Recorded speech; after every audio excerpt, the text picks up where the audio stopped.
All right, so let's begin the show. And today we are talking about large cap. Large cap mutual funds are those that invest at least 80% of their corpus in top 100 companies by market capitalization. Now, these companies are generally the leaders in their field of businesses, provide stable returns, and have better potential to withstand economic turmoil, suitable for less aggressive investors who want to create wealth without taking too much of risk or exposing their corpus to a lot of volatility. And so today, the fund in focus is Canara Robeco Large Cap Fund, and with me to talk on this, I have Shridatta Bhandwaldar, Head Equities, Canara Robeco Mutual Fund. Shridatta, good evening and welcome to the Money Show.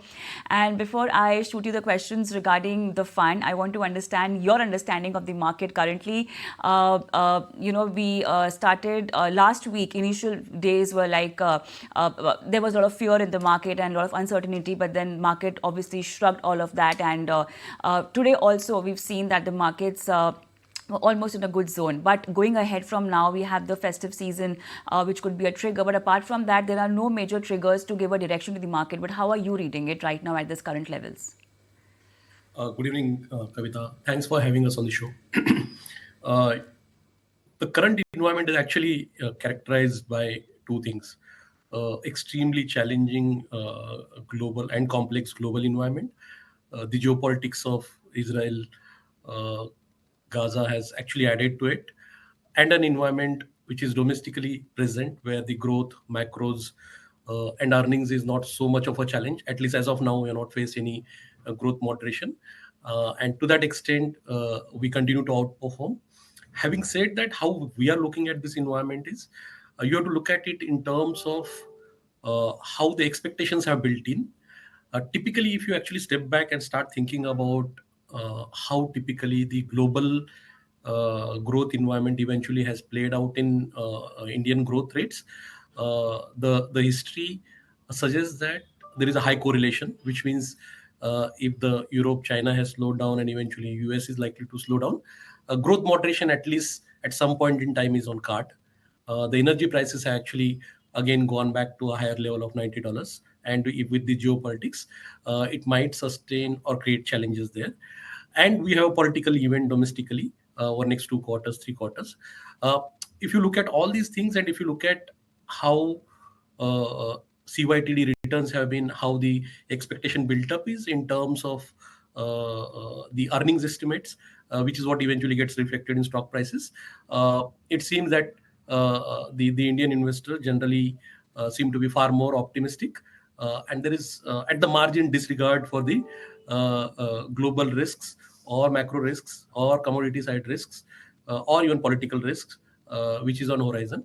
So to that extent, we are a little more circumspect or cautious from near-term perspective now at this junction. Having said that, I think this growth differential between the lot of other emerging markets, developed market vis-a-vis India is likely to sustain, which means through next 2, 3, 5 years, unless and until we have political establishment change, should see business cycles, should see a credit growth cycle, should see a decent earnings growth cycle. And to that extent, while you need to be worried and you need to be circumspect about the next few quarters, given the upfronting of returns that have happened, particularly in broader market, from structural perspective, you can continue to remain kind of fairly positive on Indian market, given that the earnings growth rates in India are likely to be anywhere between 13 to 15%, even if you take a 3-year view from here on. So that's how we are looking at it. Complex environment, challenging global, fairly constructive domestic, but which seems to be more than factored in from a near-term perspective. What about the allocation and exposure of sectors in your large cap fund? So given the market context, we are also a little more constructive on the large cap category, which one has underperformed.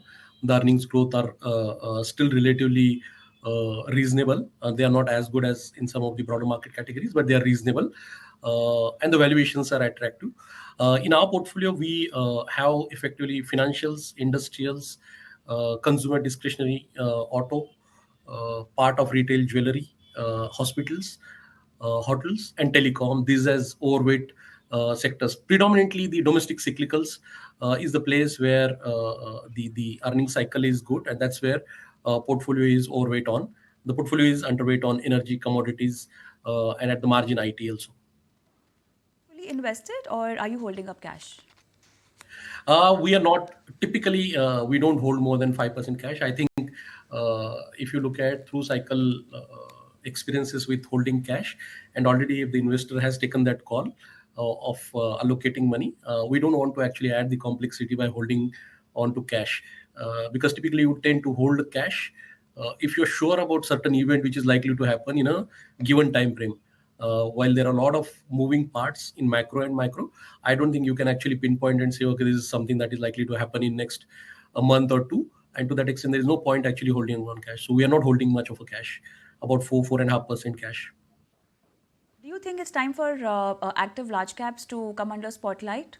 And the shine on mid and small cap can go dull anytime, but the valuations are really comfortable on the large cap side. Do you agree? Uh, yes and no, both. Basically, clearly yes from a year's perspective, given that you have the events that I suggested, you have geopolitics and you have global macro, which is growth challenged. You're better off in businesses which have basically where the expectations built up is not as high as the broader market. From that perspective, clearly yes, active large cap funds is a category that one should look at. Uh, Clearly, it will give you both the downside protection and still good participation in market. Whereas uh, why I said no is because ultimately the earnings growth has to pan out, and there has been a little bit of earnings growth differential between the large caps and broader market, predominantly because of the construct of large cap as a category. The construct of large cap category has IT, energy, staples, and large cap financials, which have not done as well in terms of the earnings as compared to broader market in some of the pockets. But a lot of that earnings differential, as I said, has been priced in from near term perspective. So anybody who wants to go on the broader market side, mid cap, small cap, active funds, I think they should have at least 3 to 5 year view, more from a systematic investment plan to participate in the broader economy, which is the underlying for these baskets. Also mean that it's time to increase your exposure in large cap? We think so clearly from a next year's perspective, or given the both ways, given the, as I said, upfronting that has happened in broader market. So there is no margin of safety in terms of any earnings disappointments if they were to happen in the broader market today, given that very average mid cap, small caps, we see trading at 25, 30, 40 p, as compared to large caps, which if you take their own historical context, are trading at a fairly good valuation. So from that perspective, yes, clearly from a 1 year's perspective, you're probably on a risk adjusted basis, probably you're better off in categories where you have large cap as a significant proportion. Shridatta, how can you manage your exposure in large cap when you have a multi cap in your portfolio, you have a flexi cap, and you might also want to add a separate large cap fund? Is this a good strategy? Yes, I think a lot of time investor, and we have debated this in the past also, spend a lot more time on which category, what time frame and all, but they should spend far more time on allocation. Uh, I think it's more investor dependent. It is not, we are a manufacturer. We try to do our best in each of the category. Is the investor, his risk profile, his time horizon, his ability to take volatility, that should define which category he should have the largest allocation to. But generally, from a contextual perspective, today, large cap, flexi cap, multi cap looks like a better category where you have anywhere between 50 to 100% of large cap vis-a-vis the broader market, where you need to have stomach for volatility, which might come. You should have stomach for any disappointment in earnings, which might come. And you should have basically a horizon which is looking through next few events which are lined up for next year or so. Right, which is why it is a smart strategy if you're invested for a long term, so that you mitigate your risk, and also if continue in your investment, you might just have the benefit of compounding also. Thank you so much, Shridatta, for being on the show and helping our viewers with their large cap fund strategy today. Thank you so much. We'll take a quick break, but then post that, let's focus on insurance. Insurance for NRIs and insurance for students going abroad to study after this break.